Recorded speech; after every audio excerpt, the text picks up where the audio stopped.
आज की हमारी वीडियो रहने वाली है एम्फेटिक प्रोनाउन पर।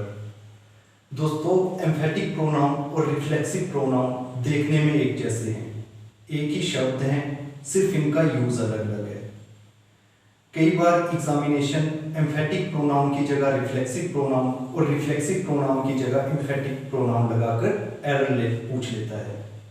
तो दोस्तों, अगर हमें ये समझना है कि कहाँ पे एम्फेटिक प्रोनाउन लगेगा और कहाँ पे रिफ्लेक्सिव प्रोनाउन लगेगा, उसके लिए हमें एक कॉन्सेप्ट तैयार करना पड़ेगा। आइए जल्दी से वीडियो शुरू करते हैं और समझने की कोशिश करते हैं। दोस्तों, मैंने आपके सामने एक सेंटेंस लिखा, the students solved themselves all the questions. अब इस सेंटेंस में क्या एरर है, इस एरर को दूर करने से पहले मैं आपको इतना बता दूं कि जब हमने रिफ्लेक्सिव प्रोनाउन की बात करी थी तो उस टाइम पे हमने ये देखा था कि किसी भी सेंटेंस का सब्जेक्ट और ऑब्जेक्ट जब सेम होगा और एक्शन रिफ्लेक्ट होकर जब सब्जेक्ट पर ही आ जाएगा, उस टाइम पे हम रिफ्लेक्सिव प्रोनाउन यूज करते हैं। और रिफ्लेक्सिव प्रोनाउन हमेशा वर्ब के बाद आता है, एज ए ऑब्जेक्ट आता है। और अगर मैं एम्फेटिक प्रोनाउन की बात करूं तो यहाँ पे एक्शन रिफ्लेक्ट होकर सब्जेक्ट पे नहीं आएगा, सिर्फ ये दिखाएगा कि ये एक्शन जो है वो सब्जेक्ट ने किया है। कैसे दिखाएगा? जोड़ दे के दिखाएगा कि ये वाला एक्शन जो है, ये वाला काम जो है, ये सब्जेक्ट ने खुद ने किया है। अब समझने वाली बात क्या है कि कहाँ पे रिफ्लेक्सिव, कहाँ पे एम्फेटिक। क्योंकि अगर रिफ्लेक्सिव की बात करूं तो आई का रिफ्लेक्सिव माई सेल्फ था, और अगर एम्फेटिक की बात करूं तो एम्फेटिक में भी आई का एम्फेटिक जो है वो माई सेल्फ होगा। तो एग्जामिनेशन कंफ्यूज करेगा कि कहाँ पे आपने एम्फेटिक यूज करना है और कहाँ पे आपने रिफ्लेक्सिव यूज करना है। दोस्तों, इस चीज को अच्छे से समझने के लिए आइए कॉन्सेप्ट के थ्रू इसको समझने की कोशिश करते हैं। दोस्तों, सबसे पहले हमें ये पता होना चाहिए कि किसी भी सेंटेंस के अंदर कोई भी नाउन या प्रोनाउन, कोई भी नाउन या प्रोनाउन कितनी तरह से फंक्शन कर सकता है। दोस्तों, अगर मैं आपको बोलूं कि किसी सेंटेंस के अंदर कोई भी नाउन या प्रोनाउन सब्जेक्ट बन सकता है, ऑब्जेक्ट बन सकता है, प्रपोजिशनल ऑब्जेक्ट बन सकता है या सब्जेक्ट कंप्लीमेंट बन सकता है। दोस्तों, अगर हमने इन चार चीजों को अच्छे से समझ लिया तो हम किसी भी एग्जाम में कोई भी छोटा या बड़ा एरर एम्फेटिक और रिफ्लेक्सिव प्रोनाउन को लेकर इजीली मार्क कर लेंगे। कैसे? आइए एक बार समझने की कोशिश करते हैं। दोस्तों, अगर सब्जेक्ट की बात की जाए तो कोई भी नाउन या प्रोनाउन आपको पता है सब्जेक्ट बन सकता है। For example, Ram is a teacher. Ram एक टीचर है, तो कौन टीचर है? राम टीचर है। राम कौन हुआ? इस सेंटेंस का सब्जेक्ट हुआ। हमें कैसे पता चला कि राम नाउन है? तो अगर मैं आपसे पूछूं हु इज अ टीचर, तो आपका रिप्लाई होगा राम इज अ टीचर। हमें पता है हु का, हुम का और व्हाट का रिप्लाई देने वाले, अगर किसी क्वेश्चन का आंसर हमें हु या व्हाट या हुम का रिप्लाई मिलता है तो वो अपने आप में नाउन या प्रोनाउन होगा। तो पहली कंडीशन में मैंने आपको बताया कि किसी भी सेंटेंस के अंदर एक नाउन या प्रोनाउन सब्जेक्ट बन सकता है। वैसे ही किसी भी सेंटेंस के अंदर एक नाउन या प्रोनाउन ऑब्जेक्ट भी बन सकता है। राम डॉट श्याम, पहली कंडीशन में आप इतना समझिएगा कि मैं समझाना क्या चाह रहा हूं। राम डॉट श्याम, तो मैं आपको पूछूं कि राम डॉट हुम, तो आप बोलोगे श्याम। अब हुम का रिप्लाई आ रहा है, बेशक ऑब्जेक्ट है मगर ऑब्जेक्ट के साथ में नाउन है। कई बार दोस्तों किसी एक सब्जेक्ट का दो ऑब्जेक्ट भी हो सकते हैं। कंडीशन क्या है कि उनके बीच में कंजंक्शन लगा हो। अब यही चीज मैं ऐसे भी बोल सकता हूं, Ram dot Shyam and me. अब ये पूरा का पूरा ऑब्जेक्ट हो गया किसका? इस वर्ब का। क्यों? क्योंकि यहाँ पे कंजंक्शन लग गया। याद रखिएगा, जो समझा रहा हूं वही चीजें इंप्लीमेंट करके हम रिफ्लेक्सिव और एम्फेटिक का डिफरेंस पता करेंगे। अगर मैं तीसरी चीज आपको बोलूं कि किसी भी सेंटेंस के अंदर एक नाउन या प्रोनाउन प्रपोजिशनल ऑब्जेक्ट बन सकता है। I saw him in the mirror, अगर इसको मैं तोड़ने की कोशिश करूं, आई सब्जेक्ट है, प्रोनाउन है, वर्ब, ऑब्जेक्ट, प्रपोजिशन, और ये ऑब्जेक्ट है किसका? प्रपोजिशन का। मतलब क्या हुआ कि किसी भी सेंटेंस के अंदर नाउन या प्रोनाउन ऑब्जेक्ट भी हो सकता है, सब्जेक्ट भी हो सकता है और प्रपोजिशनल ऑब्जेक्ट भी हो सकता है। अगर इसके आगे मैं बात करूं तो किसी भी सेंटेंस के अंदर नाउन या प्रोनाउन सब्जेक्ट कॉम्प्लीमेंट भी हो सकता है। For example, Virat is a nice player. Virat noun है, सब्जेक्ट लिंकिंग वर्ब है, और इसके आगे लिखा हुआ, कंफ्यूज नहीं होना है, ये ऑब्जेक्ट नहीं है। क्यों नहीं है दोस्तों? अगर मैं आपको ये बोलूं कि Virat is a nice player, तो कहीं ना कहीं हमें ये नहीं पता चल रहा कि ये नाइस प्लेयर जो है वो विराट ही है, जो नाइस प्लेयर है वो विराट ही है। तो दोस्तों आप हमेशा याद रखोगे कि ऑब्जेक्ट की जगह लिखा सब्जेक्ट की इंफॉर्मेशन देने वाला हमेशा सब्जेक्ट कॉम्प्लीमेंट होता है। और पता कैसे चलता है? वो लिंकिंग वर्ब से जुड़ा होता है। फिर से एक बार याद रखने के लिए मैं आपको एक बार फिर से बता दूं कि ऑब्जेक्ट की जगह लिखा सब्जेक्ट की इंफॉर्मेशन देने वाला सब्जेक्ट कॉम्प्लीमेंट होता है। यहां तक हमने क्या देखा कि कोई भी नाउन या प्रोनाउन किसी भी सेंटेंस के अंदर सब्जेक्ट के तौर पर, ऑब्जेक्ट के तौर पर, प्रपोजिशनल ऑब्जेक्ट के तौर पर और सब्जेक्ट कॉम्प्लीमेंट के तौर पर यूज हो सकता है। इसके आगे अगर मैं बात करूं दोस्तों ऑब्जेक्ट की, तो ऑब्जेक्ट को भी हम दो पार्ट में डिवाइड करते हैं। ऑब्जेक्ट को भी हम दो पार्ट में डिवाइड करते हैं। एक डायरेक्ट ऑब्जेक्ट होता है, एक इनडायरेक्ट ऑब्जेक्ट होता है।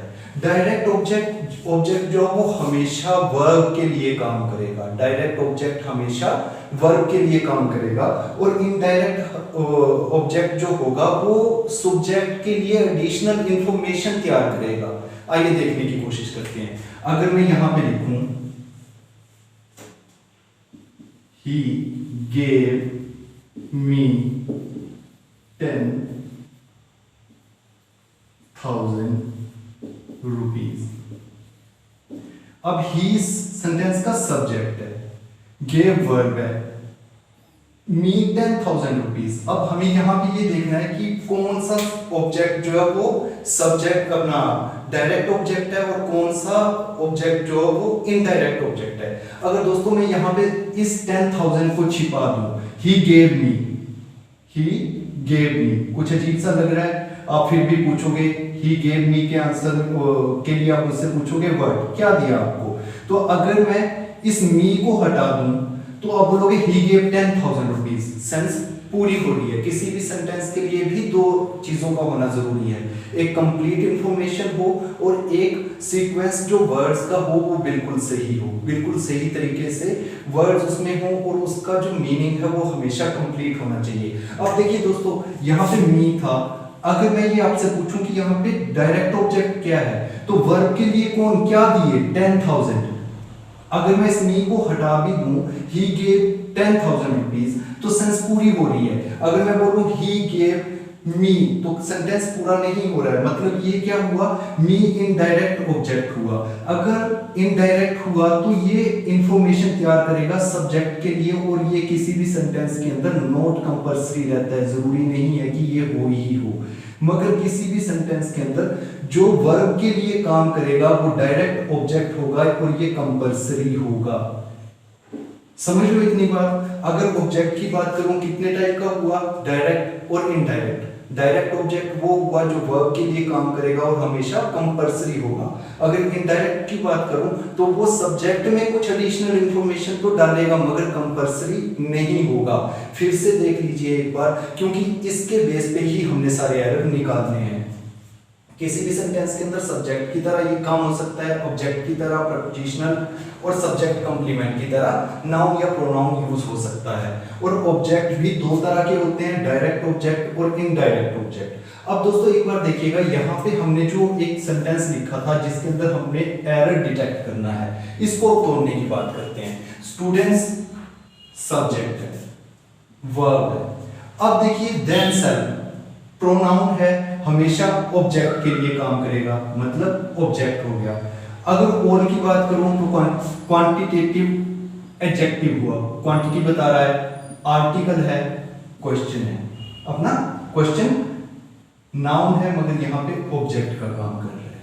अब देखिए इस सेंटेंस के अंदर हमें दो ऑब्जेक्ट दिख गए। अगर दो ऑब्जेक्ट दिख गए तो वो आपस में तभी जुड़ेंगे जब उनके बीच में क्या लगी होगी, कंजंक्शन। तो आपको themselves all the questions के बीच में कोई कंजंक्शन दिख रहा, मतलब ये एक सब ऑब्जेक्ट नहीं, दो अलग अलग ऑब्जेक्ट हुए। या ये अपने यहाँ पे सब्जेक्ट कंप्लीमेंट का काम कर रहा है, तो सब्जेक्ट कंप्लीमेंट का काम करने के लिए कोई लिंकिंग वर्ब का होना जरूरी है, तो यहाँ पे लिंकिंग वर्ब भी नहीं है। इसका मतलब इस सेंटेंस के अंदर दो ऑब्जेक्ट हैं और एक वर्ब के लिए दो ऑब्जेक्ट कभी हो सकते हैं, नहीं हो सकते हैं। अब हमने यहाँ पे ये देखना है कि डायरेक्ट ऑब्जेक्ट कौन सा है और इनडायरेक्ट ऑब्जेक्ट कौन सा है। अब देखिए, the student solves themselves all the questions. अगर मैं इस देमसेल्फ को छिपा दूं, अगर मैं इस देमसेल्फ को छिपा दूं तो आप बोलोगे the student solves all the questions, sentence complete हो रहा है। पर अगर मैं इसको छिपा दूं द स्टूडेंट सोल्व्स देमसेल्फ, मगर क्या इंफॉर्मेशन कंप्लीट नहीं हो रही है। यहां से इस कंसेप्ट से हमें यह पता चला कि अगर हमें वर्ब के बाद दो ऑब्जेक्ट दे रखे हों तो जो डायरेक्ट ऑब्जेक्ट होगा वो तो मेन ऑब्जेक्ट रहेगा, जो इनडायरेक्ट ऑब्जेक्ट होगा उसको हम एम्फेटिक बना देंगे, उसको हम एम्फेटिक बना देंगे। कहां लगाएंगे? वर्ब से पहले, themselves। अब बोल के देखिए, the students themselves solved all the questions। Students ने खुद से सारे क्वेश्चंस किए, हमने जोर डाला, स्टूडेंट्स ने खुद ने किए सारे क्वेश्चन सोल्व। और अगर मैं इसको यही रहने दूं तो यहाँ पे तो हम रिफ्लेक्सिव प्रोनाउन यूज करते हैं, तो इसका मतलब क्या होगा कि जब वर्ब के बाद हम themselves यूज करेंगे तो ये रिफ्लेक्सिव प्रोनाउन बन जाएगा। और जब रिफ्लेक्सिव प्रोनाउन बनेगा तो एक्शन को क्या करेगा? वापस रिफ्लेक्ट करेगा किस पे? स्टूडेंट्स पे। तो मतलब क्या हुआ कि स्टूडेंट्स ने खुद किए। अब खुद को किया, स्टूडेंट्स ने खुद नहीं किए, स्टूडेंट्स ने खुद को किया। क्या किया? कोई सेंस नहीं आ रहा है। और अगर हमें इसे प्रॉपर तरीके से बनाना है तो हमें ये देखना है कि यहाँ पे इनडायरेक्ट, अब देखिए ये भी ऑब्जेक्ट था, ये भी ऑब्जेक्ट था, मगर ये ऑब्जेक्ट हमारे पास कौन सा आया? डायरेक्ट आया। और ये ऑब्जेक्ट हमारे पास आया इनडायरेक्ट। अब इनडायरेक्ट ऑब्जेक्ट जो वो किस में इंफॉर्मेशन डालेगा? अपना सब्जेक्ट में।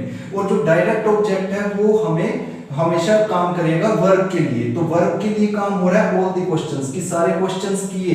अब अगर ये इंफॉर्मेशन स्टूडेंट्स पे डालेगा तो नेचुरली थोड़ा सा एम्फेसाइज करेगा, थोड़ा सा प्रेशराइज करेगा, उस चीज को ये दिखाएगा कि स्टूडेंट्स ने खुद ने सारे क्वेश्चंस किए। कई बार आपको कोई बोल देता है कि यार काम कर ले, और आप काम कर रहे हो तो आप बोलते हो कर तो रहा हूं, मैं काम ही तो कर रहा हूं, मतलब मैं खुद से कर रहा हूं। कई बार आपके घर आप कोई अच्छी चीज बना दो और कोई पूछ ले कि किसने बनाया, तो आप बोलते हो मैंने खुद ने बनाया। मैंने खुद ने बनाया मतलब उस चीज को आप एम्फेसाइज कर रहे हो। और जब भी आप एम्फेसाइज करोगे तो उस टाइम पे जो एम्फेटिक प्रोनाउन है वो वर्ब से पहले आएगा, क्योंकि वो सब्जेक्ट के ऊपर एम्फेसाइज करेगा। और जब भी हम रिफ्लेक्सिव की बात करेंगे तो रिफ्लेक्सिव हमेशा क्या करेगा? वर्ब की रिफ्लेक्शन को वापस डूअर पे डालेगा, सब्जेक्ट पे डालेगा। मेरे को लगता है कि आपको समझ आ रहा है या समझ आ गया होगा। अब इस तरह से जितने भी क्वेश्चंस आपके सामने आए, आपने उसमें सिर्फ दो चीजें देखनी है कि क्या वहां पे दो दिए गए ऑब्जेक्ट्स के बीच में कोई लिंकिंग वर्ब है, कोई कंजंक्शन है, क्या वो सब्जेक्ट कॉम्प्लीमेंट है, या वो ऐसा ऑब्जेक्ट है जो किसी कंजंक्शन के साथ जुड़ा है और एक ही ऑब्जेक्ट है। अगर वैसा नहीं है तो आपने वहां पे ये देखना है कि क्या इनमें से डायरेक्ट कौन सा है और इनडायरेक्ट कौन सा है। हमेशा अपने दिमाग में रखोगे डायरेक्ट ऑब्जेक्ट जो है वो हमेशा वर्ब के लिए काम करेगा, और इनडायरेक्ट ऑब्जेक्ट जो है वो एडिशनल इंफॉर्मेशन सब्जेक्ट के लिए तैयार करेगा। जब अपना एडिशनल इंफॉर्मेशन सब्जेक्ट के लिए तैयार करेगा तो वो एम्फेसाइज करेगा, वो as a emphatic pronoun use होगा और हमेशा वर्ब से पहले लिखा जाएगा। और जो हमारा मेन वर्ब होगा वो वर्ब के बाद लिखा जाएगा। उम्मीद करता हूं कि आपको एक इस सेंटेंस से दोस्तों बस ये चार चीजें आप अपने दिमाग में रख लीजिए, अच्छे से अपने दिमाग में ये कॉन्सेप्ट बना लीजिए। और अगर आपको ये क्लियर हो जाता है तो मेरे को लगता है कि आप रिफ्लेक्सिव और एम्फेटिक प्रोनाउन को लेकर कोई भी एरर इजीली सोल्व कर सकते हैं। Thank you so much. क्योंकि एम्फेटिक प्रोनाउन के अंदर इतना कुछ समझने वाला नहीं था, या रिफ्लेक्सिव प्रोनाउन के अंदर हाँ एक चीज यहाँ पे मैं और जरूर बताना चाहूंगा कि prepositional object I saw him, अपने आप में हिम जो है वो ऑब्जेक्ट है और आई अलग है, हिम अलग है, सब्जेक्ट अलग है, ऑब्जेक्ट अलग है। मगर यहाँ पे ऐसा ना लिख के ऐसा लिख दिया जाए I saw in the mirror, in the mirror. अब इन द मिरर जो है ना वो प्रेपोजिशन का ऑब्जेक्ट है, प्रेपोजिशन का ऑब्जेक्ट है। और यहाँ पे वर्ब के पास ऑब्जेक्ट नहीं है, और जब वर्ब के पास ऑब्जेक्ट नहीं दिया गया होगा तो आप वहां पे हमेशा कौन सा प्रोनाउन यूज करोगे? रिफ्लेक्सिव प्रोनाउन यूज करोगे। मैंने खुद को शीशे में देखा, मैंने खुद को शीशे में देखा। पर जब इस तरह से आएगा the students solved themselves all the questions, तो उस टाइम पे क्या होगा कि स्टूडेंट्स ने खुद को किया, खुद को तो नहीं किया, स्टूडेंट्स ने क्वेश्चंस को सोल्व किया। कैसे किया? खुद से किया। अगर खुद से किया तो हम उस चीज पे एम्फेसाइज डालेंगे। और ये जो इनडायरेक्ट ऑब्जेक्ट, हाँ अगर आप इस चीज को वैसे ही मिटा दो तब भी क्वेश्चन बिल्कुल सही है दोस्तों, तब भी अपना सेंटेंस बिल्कुल सही है। The students solved all the question. पर अगर एग्जामिनेशन में इस तरह से कोई एरर आता है और आप उसमें इसको देन सेल्फ को बिल्कुल हटा के आ जाते हो तो सेंटेंस तो सही हो जाएगा मगर नंबर नहीं मिलेंगे, क्योंकि हमें जो दे रखा हुआ है, जो एरर दे रखा हुआ है, हमें वो एरर ही दूर करना है। तो कैसा लिखा जाएगा? The students themselves solved all the questions. अब देखिए सब्जेक्ट ये यहां पे आ गया हमारे पास क्या, वैसे इनडायरेक्ट ऑब्जेक्ट है या एम्फेसाइजिंग प्रोनाउन वर्ब, और ये वर्ब का ऑब्जेक्ट। तो सेंटेंस एकदम से सही हुआ। उम्मीद करता हूं आपको वीडियो पसंद आई होगी और आपका कॉन्सेप्ट क्लियर हुआ होगा। Thank you so much.